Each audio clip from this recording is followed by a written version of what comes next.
alunos da terceira série, bem-vindos a mais uma aula de História. Na nossa aula de hoje nós vamos dar prosseguimento e encerramento do assunto sobre o período do governo Getúlio Vargas. Nós vamos falar sobre o Estado Novo, sobre as características desse período que foi a fase ditatorial do governo do presidente Getúlio Vargas e quais os fatores que contribuíram tanto para o início, tanto para o fim desse período. E como que se comportou, como que vivia a sociedade brasileira nesse período, nos anos 40, nos anos 50. Então pegue aí seu caderno, pegue seu livro e vamos acompanhar a mais uma aula de hoje na nossa disciplina de História. Gente, bom dia a todos.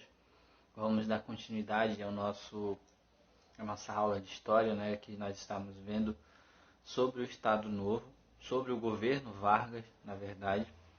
Nós vamos agora entrar na fase final, né, tanto da era Vargas quanto dessa parte do estudo que a gente está fazendo em relação à história do Brasil. Nós vimos que nas últimas aulas que esse foi um capítulo muito importante da história brasileira, dadas as várias situações que se passaram nesse período.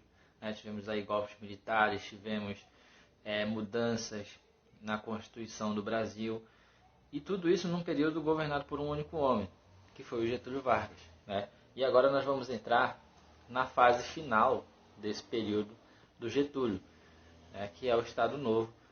Mas aí recapitulando algumas situações, como por exemplo, desde o início, lá desde 1930, o Getúlio Vargas chegando ao poder, teve o governo provisório.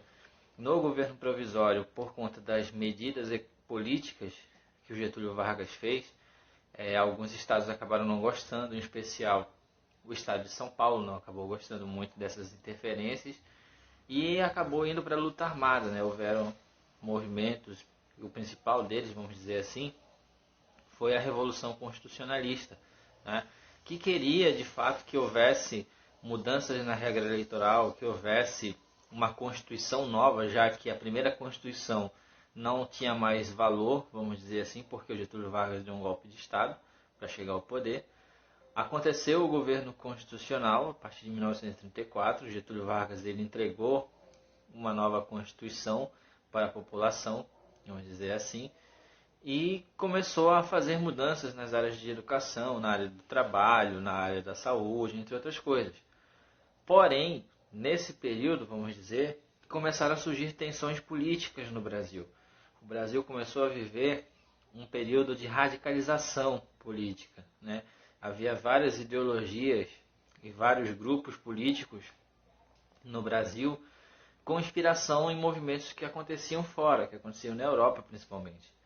Por exemplo, nós tínhamos aí grupos de orientação e com alinhamento ideológico, vamos dizer assim, parecido com o do nazismo e com o do fascismo, que aconteciam na Europa, que foram os integralistas, e tínhamos movimentos socialistas, com inspiração na Revolução Russa, que aconteceu em 1917, que acabou dando origem à União Soviética, que foi o principal país socialista, vamos dizer assim, que já existiu. E esses movimentos eles acabaram indo também para questões armadas, para a luta armada. Ou seja, todas essas situações acabaram gerando o ambiente ideal para o assunto que nós vamos ver agora, que é o Estado Novo, que é basicamente a fase ditatorial. O Estado Novo, que começa em 1937, é a fase ditatorial de Getúlio Vargas. Durou, vamos dizer, 8 anos. 8 anos. E o Getúlio Vargas comandou o Brasil com mão de ferro, vamos dizer assim. Ele foi um legítimo ditador do Brasil nesse período. Ok? Entrando logo no assunto, nós vamos observando aí como que se deu a origem do Estado Novo. A Constituição que o Getúlio Vargas ele fez em 1934, ela estipulava que haveriam eleições a cada 4 anos. E o correto seria que em 1938 houvessem novas eleições. Naquela época não havia reeleição, o presidente não poderia se reeleger, ele tinha apenas um único mandato. E assim o Getúlio Vargas ele já estava preparando seu sucessor. O candidato do Getúlio Vargas seria o político paraibano José Américo de Almeida, que é esse cidadão aí que aparece na foto. haviam outros candidatos. Havia um candidato de São Paulo, que era do Partido Constitucionalista. Lembra que eu falei para vocês na aula passada, em relação aos integralistas, em relação aos socialistas da ANL, entre outras coisas? O líder da Ação Integralista Brasileira, o Plínio Salgado, também iria se lançar candidato à presidência da República, né, em 1938. Ou seja, já tínhamos aí 3 potenciais candidatos para a disputa. Até aí tudo bem. Porém, a partir de 1936, vamos dizer que com o acirramento da questão política, da radicalização política, vamos assim dizer, o Getúlio Vargas começou a, dentro dos bastidores, tomar medidas que acabaram por esvaziar essa questão do debate político e cada vez mais se reforçava a ideia de que as eleições não iriam acontecer. A partir de 1936. Começaram a haver tensões, muitas dessas tensões provocadas pelo próprio Getúlio, por militares ligados ao Getúlio Vargas, né, na tentativa de amedrontar a população e garantir, vamos dizer assim, que o poder ainda continuasse nas mãos do Getúlio, né. Vamos dizer que uma das medidas dele, alegando várias tensões, vamos dizer assim, foi decretação do estado de guerra, estado de calamidade no Brasil, né, por conta de, segundo Getúlio Vargas, conflitos que estavam acontecendo e que ameaçavam a integridade e a soberania nacional.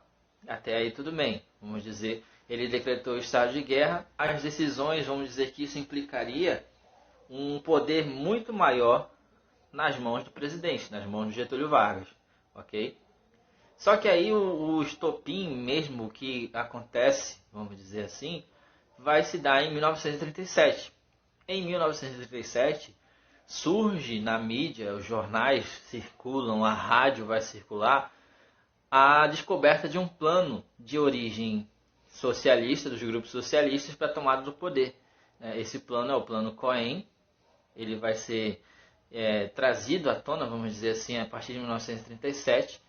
Só que, na verdade, esse plano nunca existiu. Esse plano foi forjado por Getúlio Vargas, foi forjado pelos seus aliados militares, né, numa tentativa de continuar mantendo o Getúlio ali no comando, numa tentativa de manter o Getúlio Vargas no poder, alegando que somente o Getúlio poderia manter a integridade e a soberania nacional, né, nesse caso.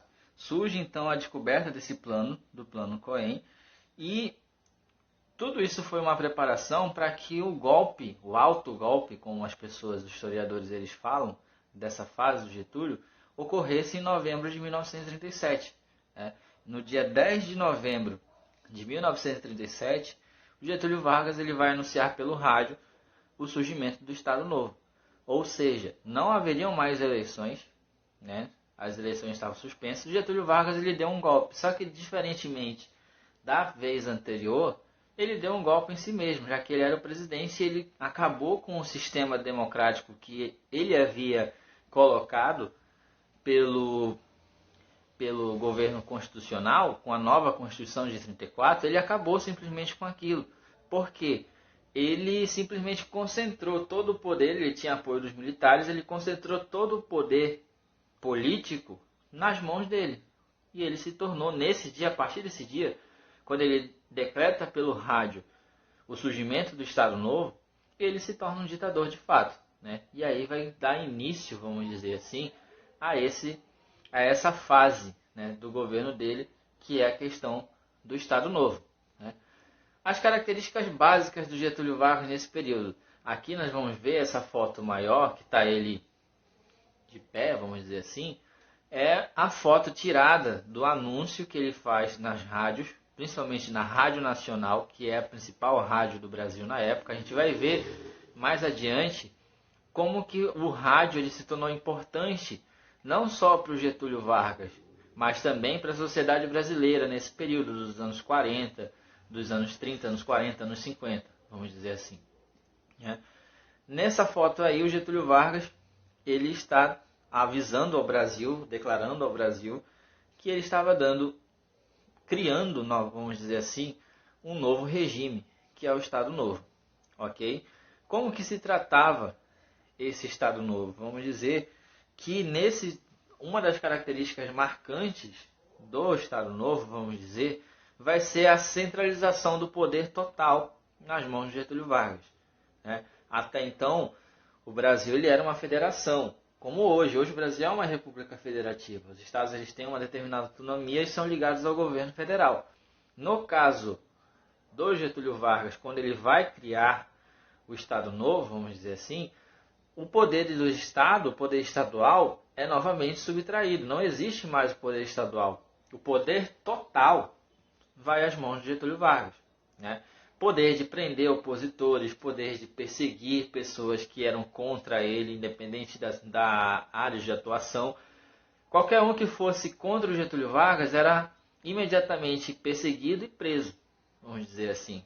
Alguns até mortos, torturados, entre outras coisas. Uma situação, vamos dizer assim, clássica de uma ditadura, né? Como ele já havia cancelado a Constituição de 1891, que foi a primeira, e agora com o Estado Novo ele cancelou também a Constituição que ele mesmo tinha promulgado, que foi a de 1934, era necessária uma nova Constituição, né? Ele vai então e pede ao jurista Francisco Campos, no final, ainda em dezembro de 1937, para esse jurista ele redigir uma nova Constituição, né? Então a gente vai observar aí que a Constituição de 1937, a terceira Constituição da história da República Brasileira, vai ser uma Constituição outorgada, né? Não houve participação como a de 34, vamos dizer assim, onde houve uma Assembleia Constituinte, onde vários representantes do povo vão e discutem ideias para formar uma Constituição, que é a lei geral de um país. Nesse caso, em 1937, ele delegou essa missão a um jurista, ou seja, a Constituição ela seguiu as características e os ideais que ele quisesse colocar ali, ok? Essa Constituição ela vai ser entregue então em 1937 e ela vai ser chamada, como vocês estão observando aí, ela vai ser chamada de polaca. Por que ela vai ganhar esse nome? Vamos dizer, porque por conta do caráter muito centralizador e muito autoritário que essa Constituição vai adquirir, ela tem umas características muito parecidas com a da Polônia na época, né? A Constituição polonesa era uma Constituição bastante autocrática, onde ficava muito concentrado nas mãos do líder o poder central, o poder federal, o poder total, vamos dizer assim, ok? Agora nós vamos dar uma observada um tanto quanto mais simples, vamos dizer assim, no que se tratava a Constituição de 1937, ou a polaca, ok? Se vocês ouvirem esse termo em alguma atividade, em algum vestibular que vocês forem fazer, alguma coisa do tipo, quando se tratar da Constituição de 1937, geralmente eles vão usar esse termo, que é o termo polaca, né? Fazendo referência à Constituição da Polônia na época. Por quê? Aí nós vamos ter algumas características, né? A Constituição foi fruto do golpe de Estado, né? Que deu origem do autogolpe, vamos dizer assim, que deu origem ao Estado Novo, né? Que foi a Constituição que ratificou, vamos dizer assim, a ditadura de Getúlio Vargas, a fase ditatorial do Getúlio Vargas no Brasil. E ela tinha, vamos dizer que quatro aqui aparecem quatro principais características. Ela é uma carta outorgada, ou seja, como já falamos anteriormente, não tem a presença popular, não tem a participação de deputados de uma Assembleia Constituinte, né? Vamos dizer assim. Vamos dizer que os partidos políticos, todos os partidos políticos que existiam na época, né? PTB, Partido Comunista, entre outros, todos esses partidos desapareceram. Não haveria mais partidos políticos e não haveriam mais a liberdade de imprensa. Havia muito essa questão. O Brasil foi um dos países que no início do século XX havia muita liberdade de imprensa aqui. Os jornais eles tinham liberdade para expor as suas opiniões, vamos dizer assim.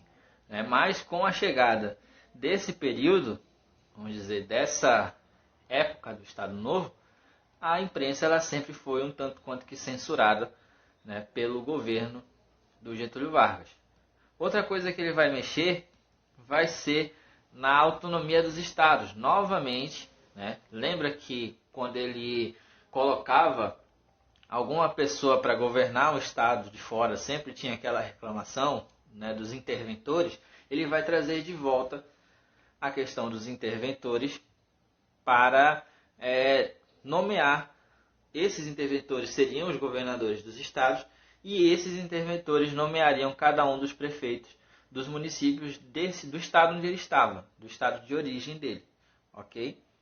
Outra questão importante vai ser que o mandato presidencial, o poder do Getúlio Vargas, ele iria até a formação de um plebiscito. A ideia, né, dessa Constituição é que nós vamos fazer um plebiscito para ver o que o povo quer em relação à política. E óbvio que esse plebiscito nunca aconteceu. Não aconteceria em nenhum momento do Estado Novo, né? Entre outras coisas, vamos dizer que era permitida a perseguição a opositores do regime, né? Vamos dizer que um patrão ele tinha funcionários no seu quadro de funcionários ali que não eram a favor do regime de Getúlio Vargas. Se ele soubesse, se o patrão soubesse que haviam opositores ao regime ali, ele poderia muito bem demitir, sem mais nem menos, esse funcionário.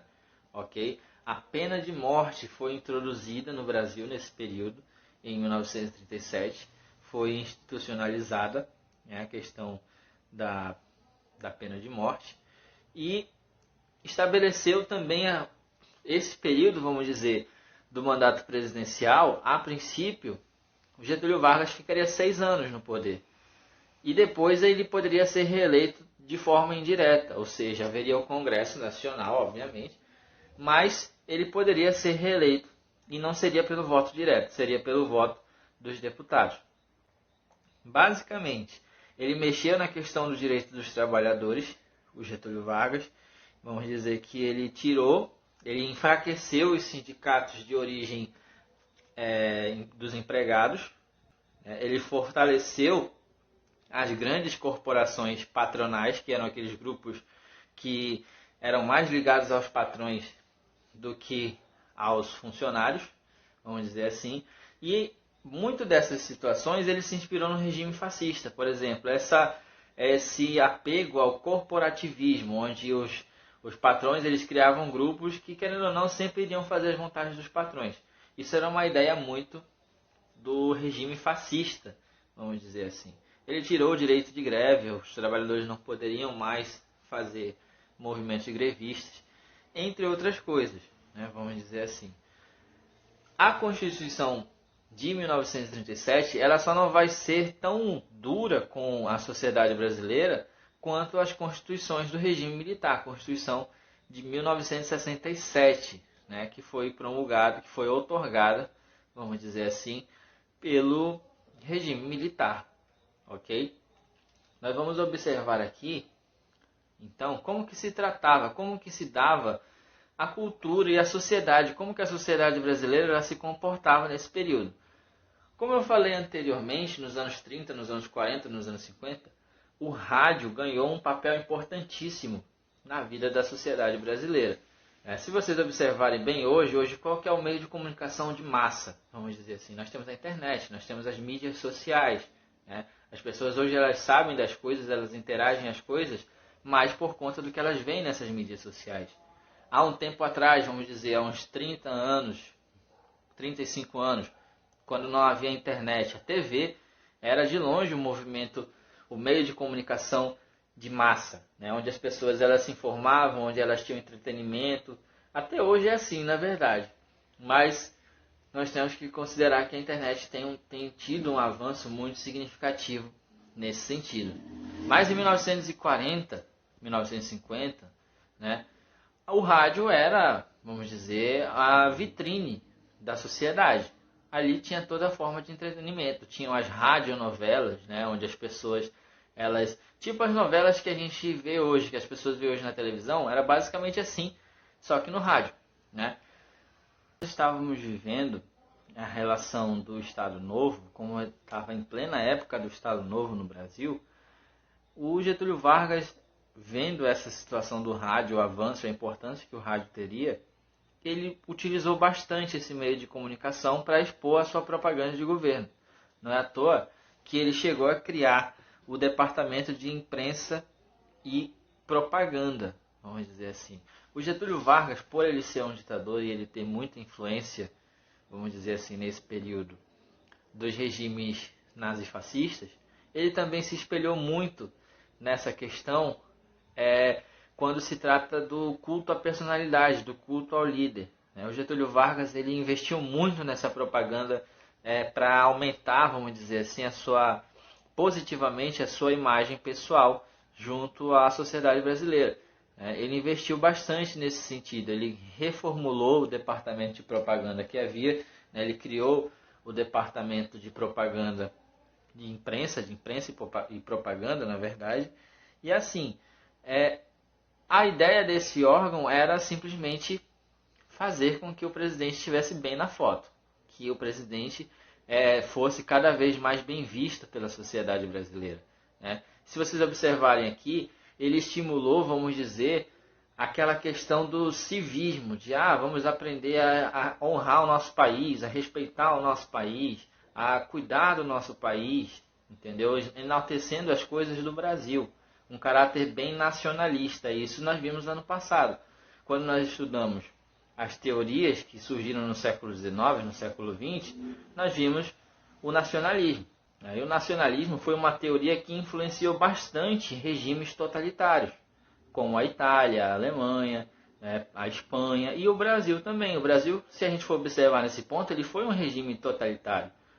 Não na mesma intensidade como na Europa, mas ele tinha as mesmas características, que era o apoio das corporações, que era a valorização da identidade do líder. Se vocês observarem aqui, é uma cartilha, onde o Getúlio Vargas ele estimula as crianças a manterem o aprendizado, a continuarem estudando, a valorizarem a educação, os valores da sociedade na época, isso tornando cada vez mais centralizador o caráter do governo do Estado Novo, onde tudo girava, absolutamente tudo girava em torno do presidente Getúlio, ok? Uma característica importante e marcante também em relação ao rádio e ao Estado Novo é que nesse mesmo período, vamos dizer, 35, 37, por aí, a partir de 37 foi mais intenso, surgiu um programa no rádio que dura até hoje. Se vocês observarem bem, ou já ouviram falar, ou já ouviram até esse programa no rádio, sei lá, uma vez ou outra, que é o programa A Voz do Brasil. Hoje no rádio, toda vez entre 6 horas e 8 horas da noite, 6 da tarde e 8 da noite, é obrigatório toda a cadeia de rádio nacional tocar e reproduzir A Voz do Brasil. Vocês não devem lembrar muito do programa, mas vocês já devem ter escutado, por exemplo, aquela trilha sonora do Carlos Gomes, que é o Guarani. Vamos dizer que ela, em alguns momentos, se tornou até sinônimo de uma chamada presidencial, vamos dizer assim. E vamos dizer que ela foi adotada pelo Getúlio, pelo governo do Estado Novo, para esse programa, que na época era conhecido como A Hora do Presidente, que era o momento, vamos dizer, das pessoas conhecerem um pouco mais do Getúlio e das propostas, dos projetos do governo, do dia a dia do governo do Estado Novo. Era uma forma de tornar o governo, o novo regime, cada vez mais próximo da população. O Estado Novo surgiu nessa questão de incentivar a propaganda, incentivar o civismo nacional, o nacionalismo, e ele utilizou muito o rádio. Exemplo disso é o programa A Hora do Presidente, que depois ganhou o nome de A Voz do Brasil. A Voz do Brasil. Produção Rádio Brás.